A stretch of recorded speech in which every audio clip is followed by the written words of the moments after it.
오늘은 누가복음 쉬운 네 번째 시간으로요.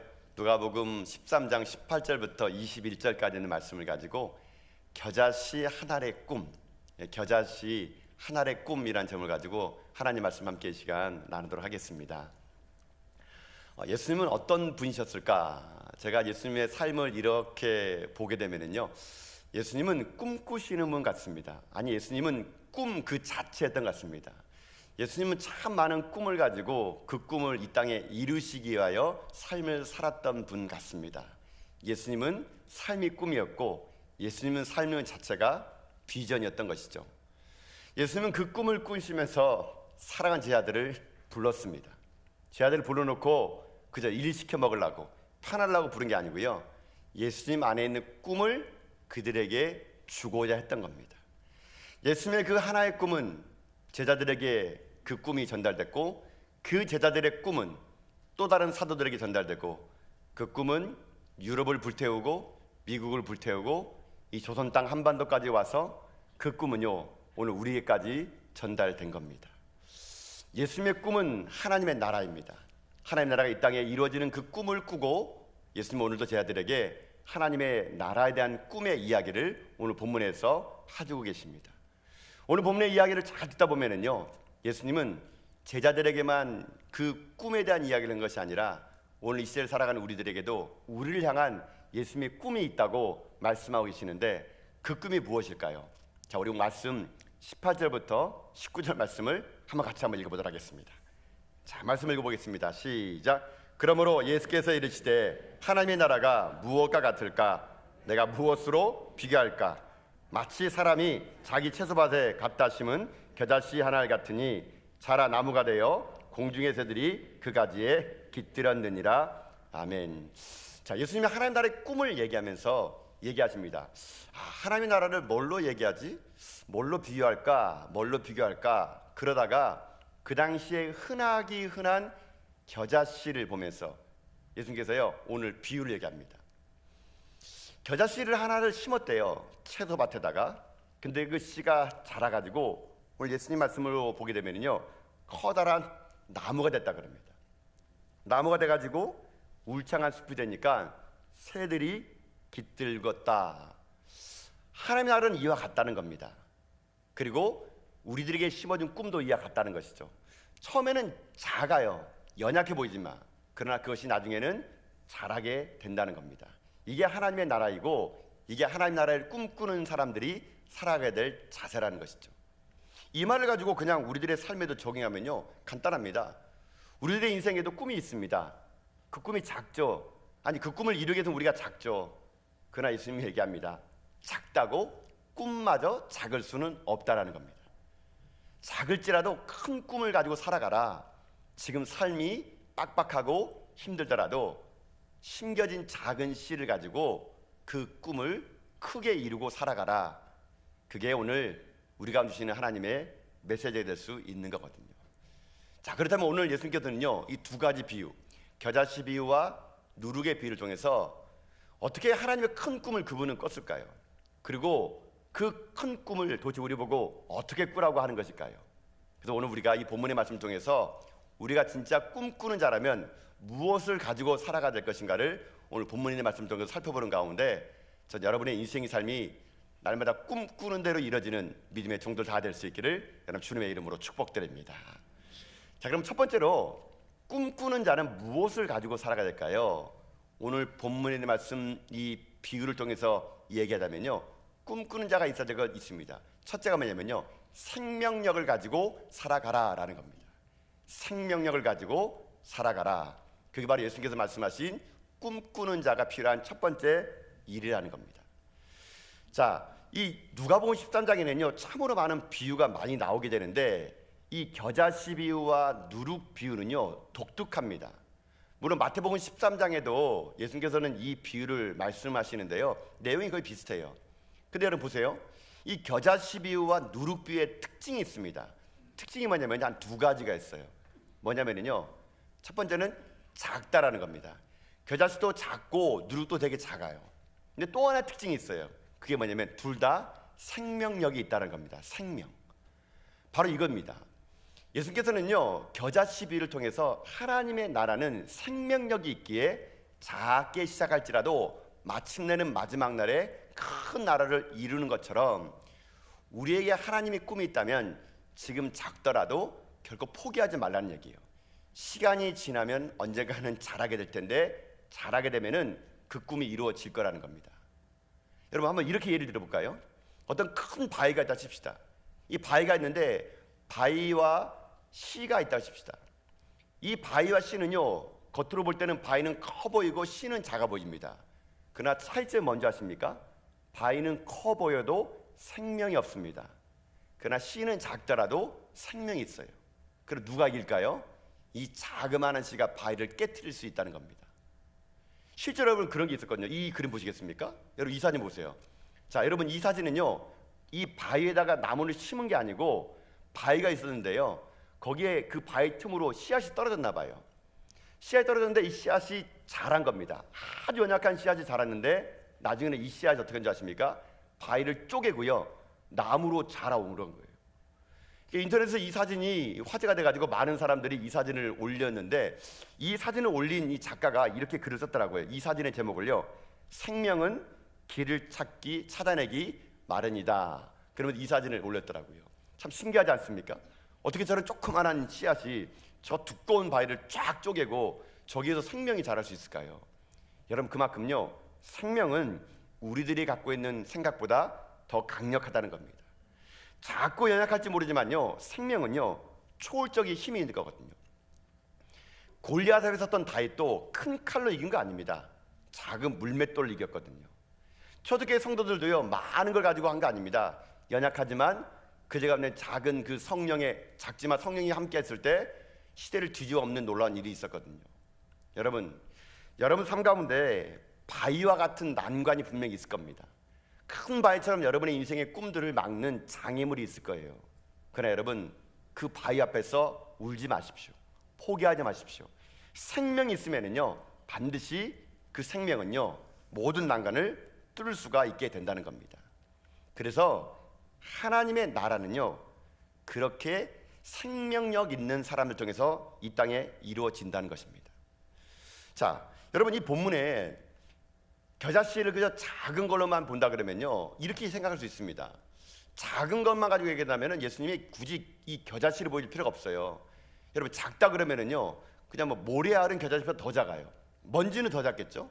그 작은 걸로에 포커스를 맞췄다 그러면은 예수님이 그냥 이 겨자씨가 아니라 이 모래알을 봐라, 이 작지 않냐, 이렇게 얘기할 텐데, 예수님이 왜 굳이 이 겨자씨를 얘기하냐면요, 겨자씨는 작지만 생명이기 때문에 그런 거예요.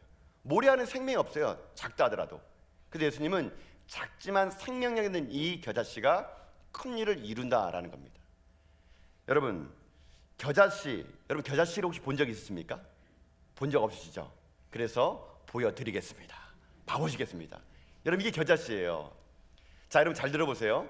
대부분의 한국 분들이 성지순례 가면은 겨자씨라고 받아오는 게 있거든요. 아주 자그마한 거 있어요. 1mm도 안 되는 거. 그거 겨자씨가 아니에요. 그거 담배씨예요, 담배씨. 실제로 겨자씨는 여러분 생각보다 조금 더 커요. 한 2mm 이상 더 크게 됩니다. 이게 겨자씨거든요. 되게 커 보이죠? 여러분 이게 겨자씨예요. 자, 이 겨자씨가 여러분 오늘 본문에 보게 되면은 채소밭에 심었는데 여러분 어떻게 그럽니까? 나무 된다 그러죠. 그래서 많은 분들이 겨자씨가 나무인 줄 아는데요, 겨자씨는 나무가 아니에요. 다음 사진 보여줄까요? 이게 겨자예요, 겨자. 여러분 뭐 같아요? 유채꽃 같죠? 여러분 유채꽃, 이게 겨자예요, 겨자. 여러분 이 겨자가 필 때 언제 피냐면요, 이스라엘 사람들은 이게, 여러분 비유를 잘 들어보세요. 예수님이 이걸 어디다 심었다 그랬어요? 채소밭에 심은 거예요, 채소밭에. 그러면 이건 뭐예요? 먹는 음식이에요, 여러분요. 여러분 이 겨자꽃이 필 때가 이스라엘의 우기 때에 보통 꽃이 피거든요. 그러면 저 꽃이 피면은 저 겨자씨를 따다가 기름을 냅니다. 겨자 기름을 내요. 그리고 그 기름을 짜고 남은 씨앗을 가지고 우리가 알고 있는 겨자 향료를 만들어냅니다. 근데 참 재미난 건, 여러분 저 사진 보면은 겨자가 필 때가 2월, 3월인데요. 그다음에 이스라엘 사람들은 겨자 씨를 뽑는데 한국 사람들은 뭘 할까요? 이스라엘은, 한인 사람들은 저 야들야들한 저걸 가지다가 갓김치를 해 먹습니다. 갓김치. 저게 너무 부드러워가지고요, 갓김치처럼 해 먹어도 맛이 되는 거예요. 이스라엘 사람들은 한국 사람 보면 신기합니다. 저거를 김치에 먹는 나라, 우리나라밖에 없습니다. 근데 이게 자라면요 얼마큼 자라요? 이렇게 자랍니다. 저기 사람 보이시죠? 한 2m에서 3m까지 자라요. 그래서 크게 자랍니다. 우리가 알고 있는 그런 유채꽃만큼 자라는 게 아니고 2m, 3m까지 자라는데, 여러분 이게 왜 이것이 나무로고 비유했고 새들이 깃들었냐면요, 다음 사진 보면 이렇게 돼 있어요. 어느 정도 겨자가 자라다 보면은요 5월 건기가 되게 되면은 겨자가 말라버려요. 겨자씨를 뽑고 나면. 그러면 그 야들야들한 것이 딱딱한 이 앙상한 가지가 되거든요. 그럼 저렇게 가지가 될 때 새들이 저 가지에 와가지고 둥지를 틀고 거기에다가 집을 지어요. 그래서 저 나무가 된다 이렇게 얘기하는 겁니다. 자, 근데 문제는 이거예요. 우리가 볼 때는 겨자는요 1년생 풀인데 왜 나무라고 할까라는 겁니다. 분명히 예수님도 나무라 그랬거든요. 그러니까 우리가 착각해가지고 겨자 풀을 나무로 하는 건 뭐냐면은 이거는 문화적인 차이 때문에 그래요. 우리나라 사람들은 나무 하게 되면은요 나이테가 있는 것들만 나무라고 하는데, 유대인들은 좀 나무를 이 정의 내릴 때 다릅니다. 꽃봉오리가 터지고 꽃등이 나오면, 꽃대가 나오는 건요 다 그 사람들은 그걸 나무라고 부르거든요. 유대인들은 그걸 나무라고 부르는 거고 우리는 그걸 나무라고 안 부르다 보니까 이 문화적인 차이가 있게 되는데, 이스라엘 사람들이, 유대인들이 우리나라 오게 되면요 고추 있죠, 고추도 고추나무라고 부릅니다. 왜냐하면 그 사람들 입장에서는 꽃대가 피고 열매가 맺었으니까. 또 가지도 마찬가지예요. 가지도 그 사람 입장에서는 가지나무라고 하는 겁니다. 이거는 문화적인 차이예요. 결국 예수께서 이 비유를 한 게 뭐냐면요, 이게 뭐 풀이냐 나무냐 이게 중요한 게 아니라 그렇게 자그마한 것이 그렇게 크게 나타나는 거, 그리고 나중에는 그것이 열매를 맺고 나중에는 그것이 새까지 길들이는 거, 누가 그렇게 상상이나 했겠냐라는 겁니다. 상상할 수 없었다는 거예요. 그렇지만 하나님의 나라는, 꿈꾸는 자들은 비록 작고 미약하지만 그 속에 생명이 있으니까 반드시 크게 된다.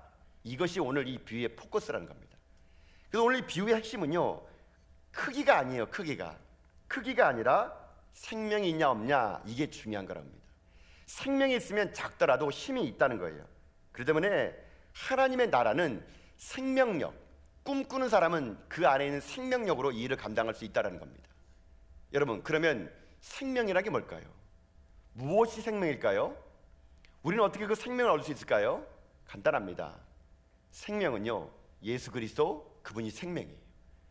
예수님은 생명 그 자체입니다. 그분을 믿는 자는 죽음에서, 사망에서 생명으로 옮기는 거거든요. 구원받은 우리 모두에게는 예수님이 존재합니다. 예수님의 이름으로 구원받았거든요. 그럼 구원받은 나에게는 뭐가 있는 줄 아십니까? 생명이 있는 거예요. 생명. 하나님의 나라는요 예수 그리스도를 믿는 사람들, 예수님을 소유한 사람들, 예수님 그분이 생명이니까 그 생명을 가지고 살아가는 사람들 통해서 이 땅에 이루어진다는 얘기예요. 여러분, 그래서 전도나 선교는요 생명 심는 거예요. 생명.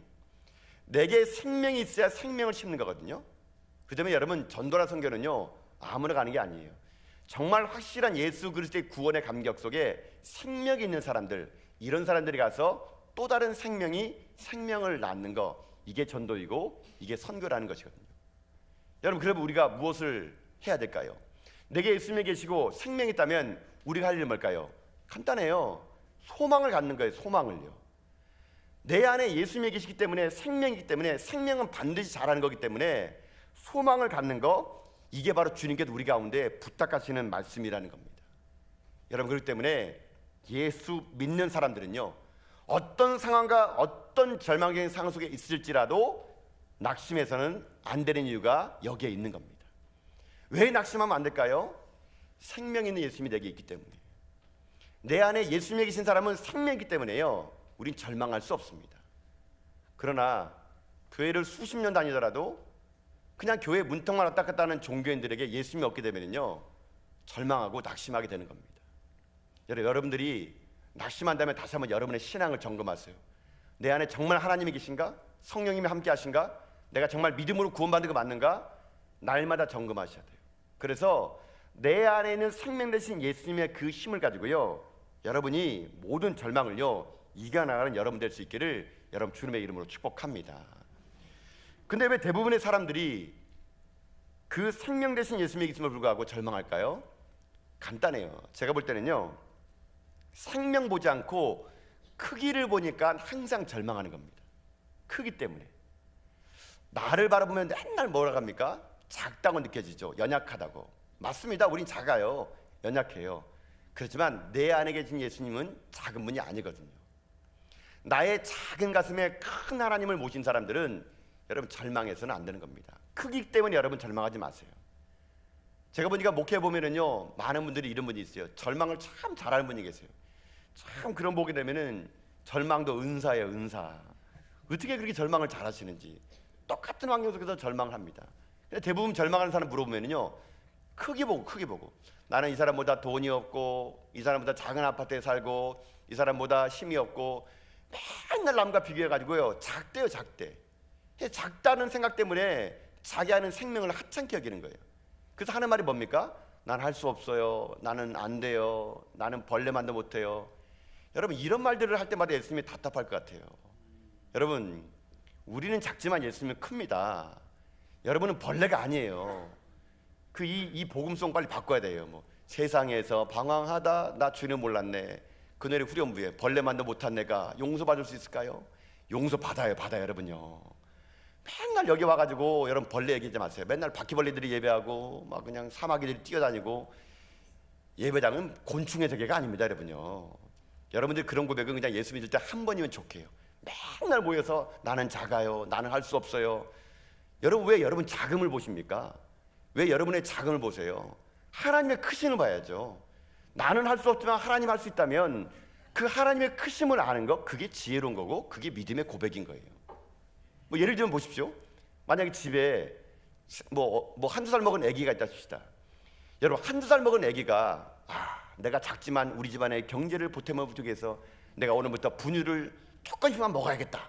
뭐 그렇게 사는 아이가 있습니까? 내가 오늘도 이 작은 힘을 가지고 엄마 아빠를 도우기 위해서 내가 기저귀를 오늘 반쪽씩 아껴 써야지. 이런 애가 어디 있습니까, 여러분요? 아기들은요, 그냥 작은 게 그냥 정상이에요. 아기들은 그런 걱정하지 않습니다. 가정 경제를 누가 일으킵니까? 엄마 아빠가 일으키죠. 엄마 아빠가. 아기는요, 그냥 자기의 자금 때문에 자기가 뭘 할 수 있다 없다 그런 거 하는 것이 아니라 그냥 부모 믿고 사는 거예요. 그러면은 아기는요, 만사형통이거든요. 마찬가지입니다. 우리들의 인생에도 여러분, 우리들이 할 일은 뭐냐면요, 나를 보는 게 아니에요. 내 속에서 일하시는 하나님을 보는 거예요. 내 속에서 일하시는 하나님의 크심을 보는 겁니다. 그 하나님의 크심을 볼 때 우리 인생이 어떤 고백이 하는 줄 아십니까? 여러분, 고린도후서 4장 7절을 보면은요, 이런 고백이 있어요. 자, 고린도후서 4장 7절 말씀 자막을 통해서 한번 읽어봅시다. 함께 읽겠습니다. 시작. 우리가 이 보배를 질글새 가졌으니 이는 심히 큰 능력은 하나님께 있고 우리에게 있지 아니함을 알게 하려 함이라. 아멘. 여러분, 이거예요. 하나님 만난 사람은요, 하나님의 크심 때문에 일하는 겁니다. 하나님의 크심을 알고 일하는 것이지 나의 자금 때문에 일하는 것이 결코 아니라는 것이거든요. 저는 이 말씀을 믿어요. 아니, 이 말씀대로 목회를 한 것 같아요.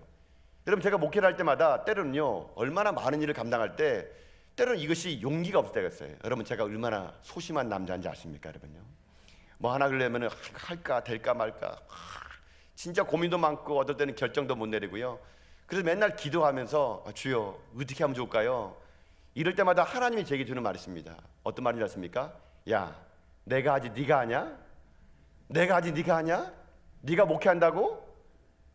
그런 말을 듣을 때마다요, 저는 무릎을 칩니다. 그렇군요. 제가 하는 게 아니군요. 나는 그저 하나님 앞에서 하나님의 크심 앞에 그 하나님 앞에 붙어가면 되겠군요. 저는 그래가지고요, 날마다 붙어갑니다. 붙어가면 하나님의 크심 속에요, 하나님이 일하실 때가요, 얼마나 많은지 모르겠어요. 여러분, 저만 그렇겠습니까? 아니라는 거예요. 우린 비록 약하고 부족하고 힘이 없어요. 여러분, 그거 인정하세요. 굳이 약하고 힘이 없고 병든 거 가난한 거 인정 안 하려지 마시고요, 인정하세요. 그래, 난 작아. 그렇지만 하나님은 크셔. 나의 작은 몸을 절망하지 않고 내게 생명이 있으니 그 생명 대신 예수님이 크면은 나도 그 생명 때문에 큰 일을 감당할 수 있다. 여러분, 이렇게 고백하면서 당당하게 여러분 인생 살아가십시오. 우리는 비록 부족합니다. 그러나 하나님은 능력 있는 분이세요. 우리는 비록 약해요. 그러나 하나님은 강하십니다. 진정한 생명 있는 사람은요, 예수 그리스도를 나에게 소유한 사람은 절망하지 않습니다. 다시 일어나거든요. 전 여러분들이 이 생명을 가지고 여러분 다시 소망을 가지고 뛰어갈 수 있기를 주님의 이름으로 축복합니다. 2021년도 우리들 가운데 많은 일들이 일어났습니다. 아쉬움도 있고 때로는 부족함도 있었습니다. 여러분, 우리가 다시 어떻게 2020년도를 맞이할까요? 내 힘으로 살아가는 거 아닙니다. 나의 작은 겨자씨를 바라보지 마시고 이 겨자씨가 큰 나무가 될 거라는 비전과 꿈을 가지고요, 여러분이 생명 대신 예수를 붙잡고 살아갈 수 있는 주님의 종들 다 될 수 있기를 주님의 이름으로 축복합니다. 작은 것일지라도 꿈마다 작진 않습니다. 그 작은 씨앗 속에 담겨있는 예수님의 꿈, 그 꿈이 여러분을 향한 주님의 꿈이에요. 여러분, 꿈꾸며 살아가십시오. 포기하지 마십시오. 예수님이 함께 하심을 믿으십시오. 그 믿음을 가지고 다시 우리 도전합시다. 소망을 가지고 노래합시다.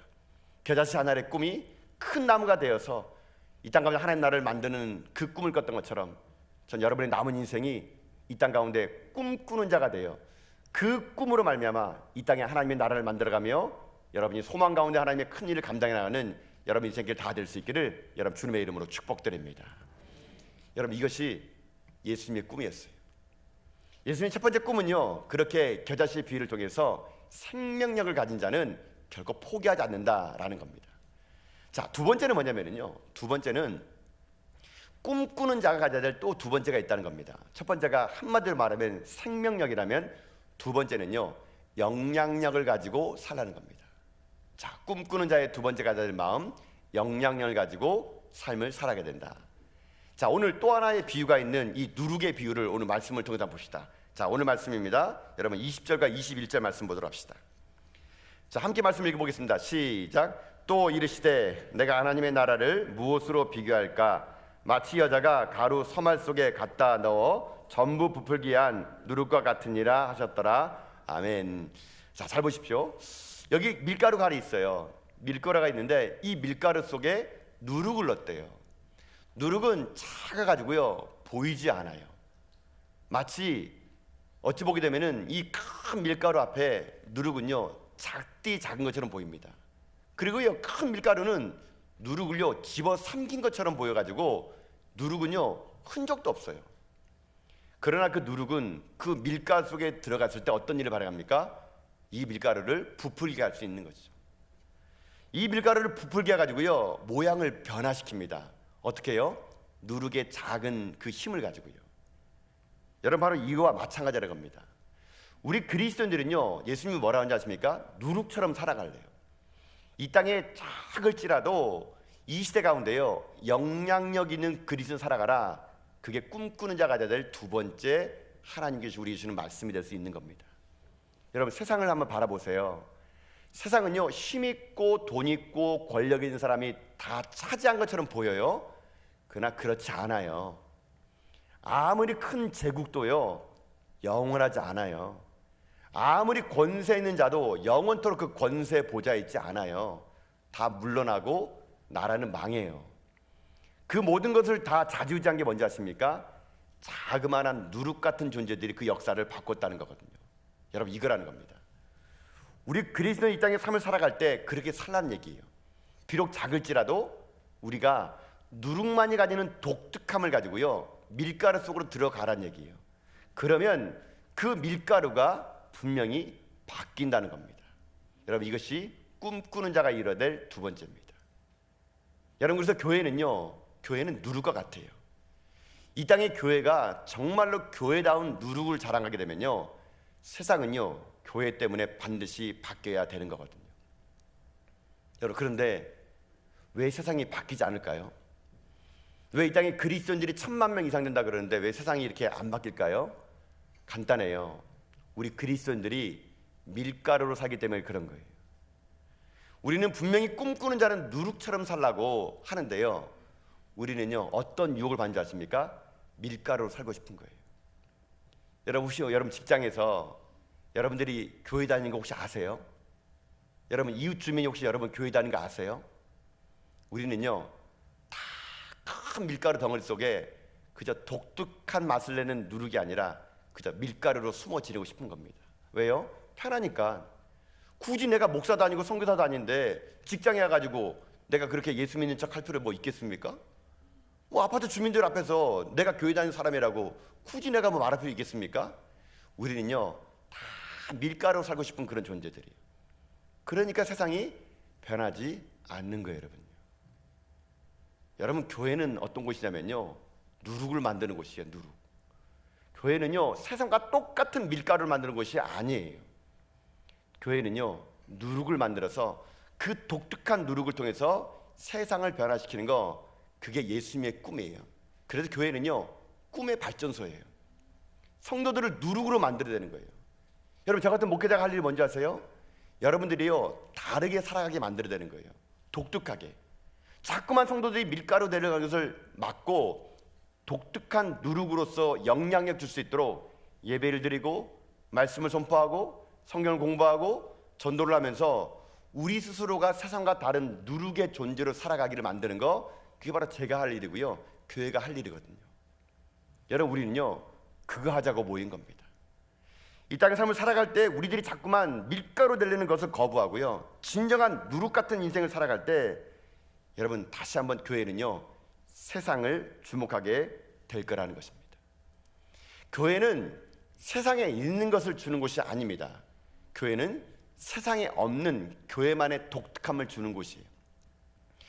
교회만 있고 세상에 없는 게 무엇이 있습니까? 바로 예수 그리스도예요. 그분을 우리는 전하는 것이거든요. 여러분, 정치계가 썩었다고, 언론이 썩었다고, 문화계가 썩었다고, 여러분 우리는요 그 썩은 것을 세상 사람을 똑같게 비판하는 존재들이 아니에요.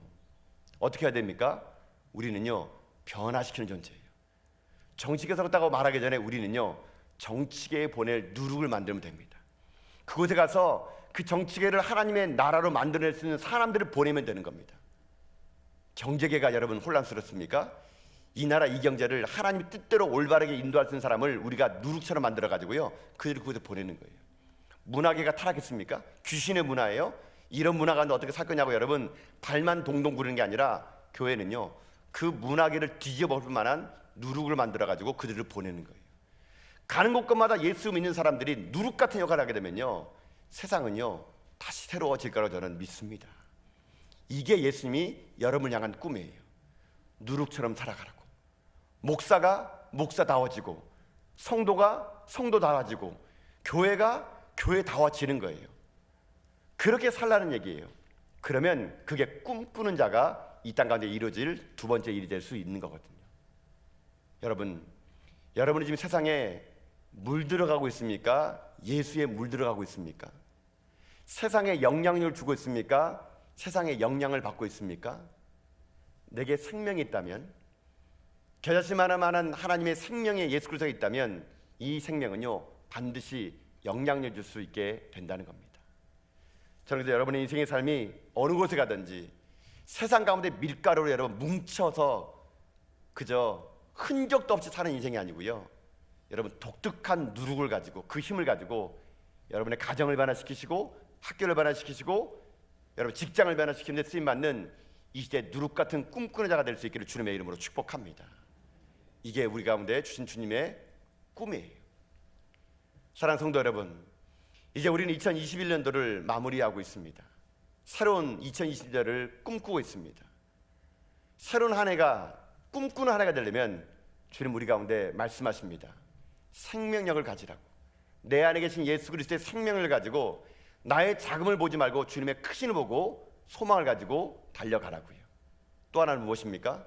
영향력이라는 겁니다. 세상에 휩쓸리지 말고 세상을 변화시킬 하나님의 사람들, 그 영향력을 가지고 꿈을 꾸며 가라는 겁니다. 저는 이 주님의 명령 앞에 여러분 모두 다가 쓰임받아 이 땅에 주님의 꿈이 여러분의 꿈이 되어 주님 오시는 그날까지 이 시대 가운데 하나님의 나라를 꿈꿔나가는 여러분과 제가 다 될 수 있기를 여러분 주님의 이름으로 축복드립니다.